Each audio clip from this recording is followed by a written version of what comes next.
नमस्कार साथियों, एक बार आप सभी का फिर से बहुत बहुत स्वागत है आप सभी के अपने YouTube चैनल डी ए गुरुजी पर। तो चलिए साथियों, स्टार्ट करते हैं आज की इस क्लास को, आज के सेशन को। पहली बार जुड़ रहे हैं तो आप लोग इस चैनल को सब्सक्राइब कर लीजिएगा। इसके अलावा साथियों, अगर आप लोग अभी तक हमारे टेलीग्राम से नहीं जुड़े हैं तो जुड़ जाइए, क्योंकि आपको इंपॉर्टेंट जो अपडेट्स हैं यहाँ पे मिलते हैं।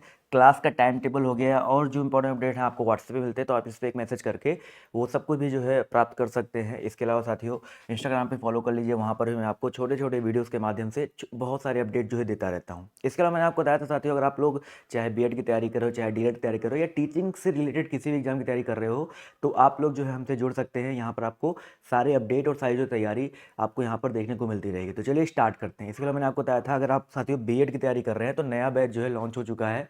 ठीक है, बीएड प्रवेश परीक्षा के लिए विनर बैच, और ये सारे स्टेट वालों के लिए, क्योंकि आपको यहाँ पर सारे सब्जेक्ट, हर स्टेट में जो भी सब्जेक्ट आते हैं सब कुछ पढ़ाया जाता है। Hindi, English, GK, GS, math, reasoning, teaching aptitude, A to Z जो चीज़ें आपको यहाँ पर मिलती है। लाइव क्लास हो गया, मॉक टेस्ट हो गया, आपको कोई किताब भी नहीं खरीदना है। आपको यहाँ पर बीएड के नोट्स हो गए, ई बुक हो गया, रिकॉर्डेड वीडियोस हो गए, प्रैक्टिस सेट हो गए, सब कुछ यहाँ पर देखने को मिलता है। ये सब कुछ आपको मिल रहा है बेटा किसमें? 749 रुपये में। तो आप सभी को इस तैयारी में जुड़ना है। तैयारी जो जीत की है इसमें आप सभी को जुड़ना है। कैसे जुड़ सकते हैं? वो सिंपल सा प्रोसेस है।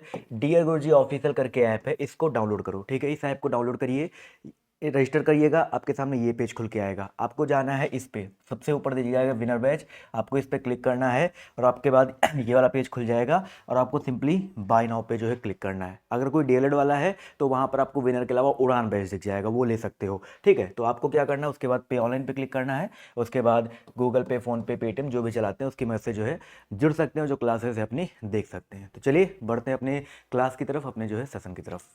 का जो पहला क्वेश्चन देखिए आपके सामने यहाँ पर ये रहा, ध्यान से देखिएगा और सब लोग बताते हुए चलिएगा। भाई, आश्रित परिवार की प्रमुख भाषा बताइए कौन सी है?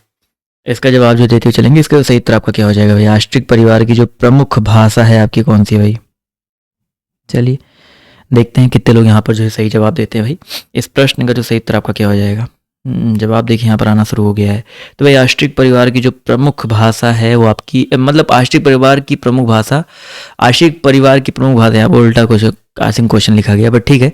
ऑस्ट्रेशियाई आश्रित परिवार की जो प्रमुख भाषा है आपका मुंडा, यहाँ पर जो करेक्ट हो जाएगा। तो ऑप्शन नंबर बी जितने लोगों ने जवाब दिया मुंडा, वो लोग यहाँ पर बिल्कुल करेक्ट हो जाएंगे साथियों। अगला क्वेश्चन देखिए आपसे क्या कह रहा है। भाई, दिए गए विकल्पों में से द्रविड़ परिवार की भाषा कौन सी है? भाई, द्रविड़ परिवार की भाषा कौन सी है? तो भाई, द्रविड़ परिवार की अगर हम बात करते हैं तो यहाँ पर कन्नड़ है, असमिया है, उड़िया है, बांग्ला है। तो यहाँ पर जो आपका कन्नड़ दिया गया बच्चा, कन्नड़ की अगर हम बात करते हैं तो ये द्रविड़ परिवार की भाषा है। तो ऑप्शन नंबर ए साथियों यहाँ पर करेक्ट हो जाएगा। ठीक है, ए जितने लोगों ने जवाब दिया है वो लोग यहाँ पर बिल्कुल करेक्ट हो जाएंगे, ऑप्शन नंबर ए। अगला क्वेश्चन है, बांगरू किस उपभाषा वर्ग की बोली है? भाई, बांगरू जो है आपका किस उपभाषा वर्ग की बोली है? तो इसका जवाब जो देते हुए चलेंगे, तो क्वेश्चन नंबर थर्ड है, इसका जो सही उत्तर आपका क्या है? बांगरू की अगर हम बात करते हैं तो ये आपका पश्चिमी हिंदी के अंतर्गत आता है। ठीक है, बांगरू जो है पश्चिमी हिंदी उपभाषा वर्ग की बोली है। तो ऑप्शन नंबर ए यहाँ पर करेक्ट है। बांगरू को ही हरियाणवी या हरियाणवी कहते हैं, ये पॉइंट याद रखेंगे। अगला क्वेश्चन देखिए आपसे क्या कह रहा है, पूछा गया आपसे यहाँ पर कि हरियाणवी या बांगरू बोली किस अपभ्रंश से विकसित हुई है? अब देखिए, हमेशा याद रखिएगा एक पॉइंट कि जितनी भी पश्चिमी हिंदी की लैंग्वेज है, ठीक है, जितनी भी आपकी ये पश्चिमी हिंदी वाली जो भाषाएं हैं, ये बेसिकली आपकी क्या है, सौरसेनी अपभ्रंश से, ठीक है, सौरसेनी से विकसित हुई हैं। तो ऑप्शन नंबर ए जितने लोग जवाब दे रहे हैं सौरसेनी अपभ्रंश, वो लोग यहाँ पर बिल्कुल करेक्ट हो जाएंगे। ठीक है, जितने लोग ने ए जवाब दिया बच्चा, वो लोग यहाँ पर बिल्कुल करेक्ट हो जाएंगे। सौरसेनी अपभ्रंश यहाँ पर जो है बिल्कुल करेक्ट हो जाएगा। अगला क्वेश्चन देखिए आपसे यहाँ पर क्या कह रहा है। भाई, भाषा की सबसे छोटी इकाई, वेरी इंपॉर्टेंट क्वेश्चन भाई, भाषा की जो सबसे छोटी इकाई है आपकी क्या है भाई? इसका जवाब जो देते हुए चलेंगे, देखते कितने लोग यहाँ पर सही जवाब देते हैं। भाई, भाषा की जो सबसे छोटी इकाई है आपकी क्या है? तो भाषा की जो सबसे छोटी इकाई है वो आपकी वर्ड है। ठीक है, वर्ड या अक्षर कह सकते हैं, ये भाषा की सबसे छोटी इकाई होती है। और वर्ड दो प्रकार के होते हैं, स्वर और व्यंजन। तो स्वर या व्यंजन मत टिक करिएगा, स्वर या व्यंजन के प्रकार होते हैं वर्डों के। तो ऑप्शन नंबर जितने लोग यहाँ पर डी जवाब दिया है वो लोग यहाँ पर बिल्कुल करेक्ट हो जाएंगे। अगला क्वेश्चन देखिए आपसे यहाँ पर क्या पूछा गया, ध्यान से देखिएगा और सभी लोग यहाँ पर जवाब देते हुए चलिएगा। भाषा की सबसे छोटी इकाई, सेम क्वेश्चन दो बार रिपीट हो गया, बट कोई नहीं, वर्ड यहाँ पर आप लोग टिक कर देंगे। अगला क्वेश्चन है, निम्नलिखित में से आप सभी को संज्ञा शब्द पहचानना। भाई, संज्ञा शब्द यहाँ पर जो है पहचानते हुए चलना है। इस प्रश्न का जो सही उत्तर आपका क्या हो जाएगा? देखते हैं कितने लोग सही जवाब देते हैं। संज्ञा शब्द की बात हो रही है, तो भाई आप संज्ञा शब्द में देखा मैंने आपको बताया, टोटल आपकी जो संज्ञा होते हैं, संज्ञा का मतलब क्या होता है? संज्ञा का मतलब होता है जैसे किसी वस्तु, नाम, ठीक है, किसी व्यक्ति, वस्तु, स्थान के नाम का बोध कराए, वो आपका संज्ञा होता है। जैसे आपके यहाँ पर आकाश, ठीक है। आकाश एक प्रकार से क्या होता है, जातिवाचक संज्ञा है। तो ऑप्शन नंबर सी यहाँ पर जो है बिल्कुल करेक्ट हो जाएगा। राम, आम, मिठास, हाथी, आकाश, ये सब आपके संज्ञा के अंतर्गत आते हैं। तो ऑप्शन नंबर सी साथियों यहाँ पर करेक्ट हो जाएगा। अगला क्वेश्चन देखिए आपसे यहाँ पर क्या कह रहा है भाई। यहाँ पर भी आप सभी को संज्ञा शब्द पहचानते हुए चलना है। चारों ऑप्शन आप लोग ध्यान से देखिएगा और सब लोग बताते हुए चलेगा यहाँ पर जो संज्ञा शब्द यहाँ पर कौन सा हो जाएगा। देखते हैं कितने लोग यहाँ पर जो है सही जवाब देते हैं भाई। इंपॉर्टेंट क्वेश्चन है और सभी लोग यहाँ पर जवाब जो देने का प्रयास कीजिएगा। चलिए धीरे धीरे यहाँ पर काफ़ी लोग जो है जवाब देने का प्रयास कर रहे हैं। तो इस प्रश्न का जो सही उत्तर आपको हो जाए, यह जीना पहाड़। पहाड़ जो शब्द दिया गया है ये भी आपको एक प्रकार से संज्ञा है। व्यक्तिवाचक संज्ञा, जातिवाचक संज्ञा, समूहवाचक संज्ञा, द्रव्यवाचक संज्ञा, भाववाचक संज्ञा, 5 प्रकार की संज्ञाएं होती हैं जिसमें पहाड़ की बात करते हैं, पर्वत की बात करें, मानव की बात करें, ये सब आपके जातिवाचक के अंतर्गत आते हैं।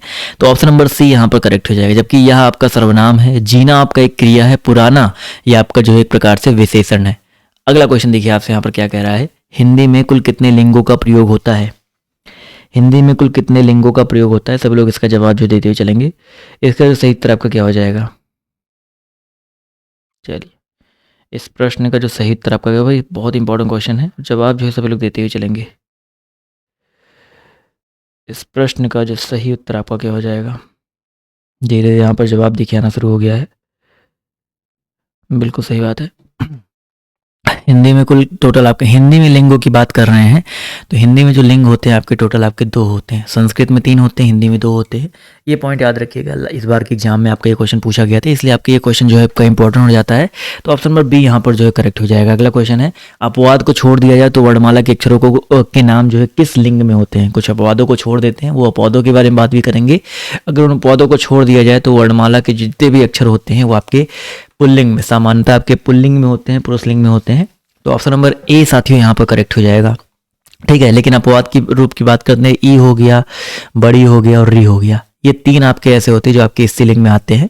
इसके अलावा जितने भी आपके हैं सारे के सारे आपके जो है पुल्लिंग में आते हैं, ये पॉइंट याद रखिएगा। अगला क्वेश्चन देखिए आपसे यहाँ पर क्या पूछा गया है, ध्यान से देखिएगा और सभी लोग यहाँ पर जवाब जो देने का प्रयास कीजिएगा कि वचन जो है किसका बोध कराता है। भाई वचन जो है किसका बोध कराता है। वचन, एक वचन, बहुवचन, द्विवचन, ये सबने सुन रखा होगा। मैं वचन जो है बोध किसका कराता है। तो पॉइंट याद रखिए भाई, पॉइंट बहुत इंपॉर्टेंट है। वचन जो है प्राणी या वस्तु के एक या अनेक होने का बोध कराता है। ठीक है, प्राणी या वस्तु के एक या अनेक होने का बोध कराता है। तो ऑप्शन नंबर ए साथियों यहाँ पर करेक्ट हो जाएगा। ठीक है, जितने लोगों ने ए जवाब दिया है वो लोग यहाँ पर बिल्कुल करेक्ट हो जाएंगे। अगला क्वेश्चन देखिए आपसे यहाँ पर क्या पूछा गया है, ध्यान से देखिएगा और सभी लोग यहाँ पर जवाब देते हुए चलिएगा। भाई हिंदी में कुल कितने वचन होते हैं। भाई हिंदी में वचनों की संख्या जो आपकी कितनी होती है।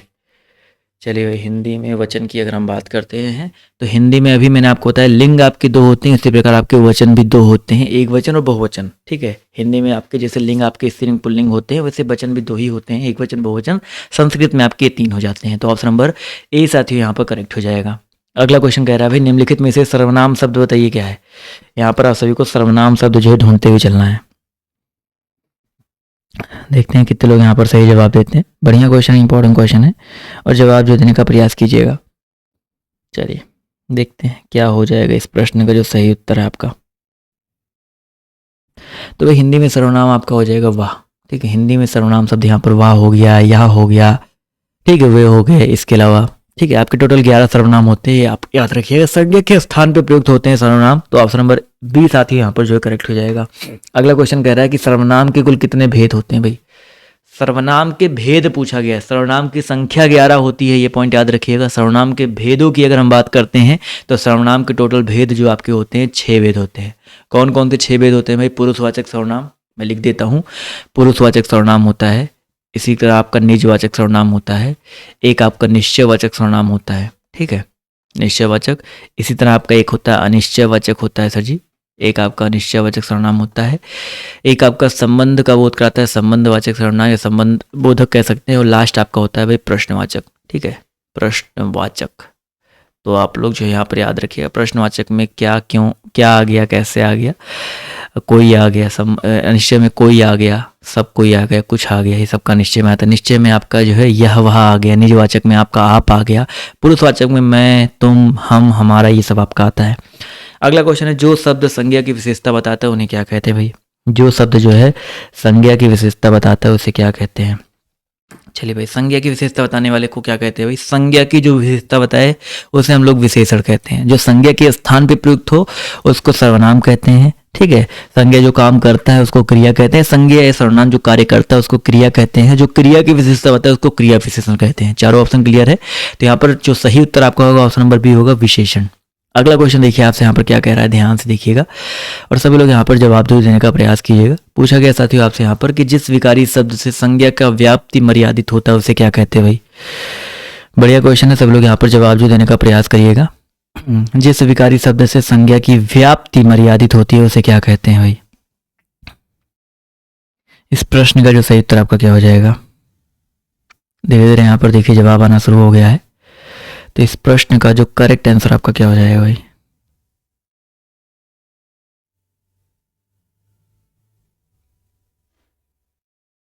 धीरे धीरे यहाँ पर जवाब देखिए आना शुरू हो गया है। तो क्वेश्चन नंबर 16 का जो सही उत्तर आपका हो जाएगा भाई, संज्ञा की व्याप्ति मर्यादित हो अगर, ठीक है, उसे हम लोग बोलते हैं भाई विशेषण। ठीक है, उससे विशेषण बोलते हैं। तो जितने लोग यहाँ पर विशेषण जवाब दिया है वो लोग यहाँ पर जो है बिल्कुल करेक्ट हो जाएंगे। क्लियर है? जितने लोग यहाँ पर विशेषण जवाब दिया है वो लोग यहाँ पर बिल्कुल करेक्ट हो जाएंगे। अगला क्वेश्चन देखिए आपसे यहाँ पर क्या पूछा गया है, ध्यान से देखिएगा और सभी लोग यहाँ पर बताते हुए चलिएगा कि किसी कार्य को करने या होने का बोध कराने वाले शब्दों को क्या कहते हैं भाई? किसी कार्य को करने या होने का बोध कराने वाले शब्दों को क्या कहते हैं? इस प्रश्न का जो सही उत्तर आपका क्या हो जाएगा? देखते हैं कितने लोग यहाँ पर जो है सही जवाब देते हैं। तो बच्चे याद रखिए, किसी कार्य को करने या होने का बोध करा रहा है, हो रहा है या अभी मैंने आपको बताया था भाई, संज्ञा जिस कार्य को करता है उसे क्या बोलते हैं? क्रिया कहते हैं। तो किसी कार्य को करने या होने का बोध कराने वाले शब्दों को जो है क्रिया कहते हैं। तो बच्चा ऑप्शन नंबर सी यहाँ पर जो है करेक्ट हो जाएगा। ठीक है, जितने लोगों ने यहाँ पर सी जवाब दिया है वो लोग यहाँ पर जो है बिल्कुल करेक्ट हो जाएंगे। चलिए अगला क्वेश्चन देखिए आपसे यहाँ पर क्या पूछा गया है, ध्यान से देखिएगा कि भाई क्रिया के मूल रूप को क्या कहते हैं भाई? क्रिया के मूल रूप को क्या कहते हैं? इस प्रश्न का जो सही उत्तर आपका क्या हो जाएगा? क्रिया के मूल रूप को बेसिकली क्या कहा जाता है? इस प्रश्न का जो सही उत्तर आपका क्या हो जाएगा भाई? पद, रूप, धातु या शब्द? तो इस प्रश्न का जो सही उत्तर आपका क्या हो जाएगा? बिल्कुल सही बात सर, यहाँ पर काफ़ी लोगों ने यहाँ पर सही जवाब दिया भाई। क्रिया के मूल रूप को धातु कहते हैं। तो ऑप्शन नंबर सी साथियों यहाँ पर जो है करेक्ट हो जाएगा। ठीक है, क्रिया के मूल रूप को क्या कहते हैं भाई? धातु कहते हैं। धातु क्रियापद के उस अंश को कहते हैं जो क्रिया के सभी, कह सकते हैं सभी रूपों में पाया जाता है। ये पॉइंट याद रखेंगे। अगला क्वेश्चन देखिए आपसे यहाँ पर क्या कह रहा है भाई, आचार्य किशोरीदास वाजपेयी के मत से हिंदी में कुल कितने कारक हैं भाई? वेरी इंपॉर्टेंट क्वेश्चन, कल मैंने आपको ये क्वेश्चन कराया था।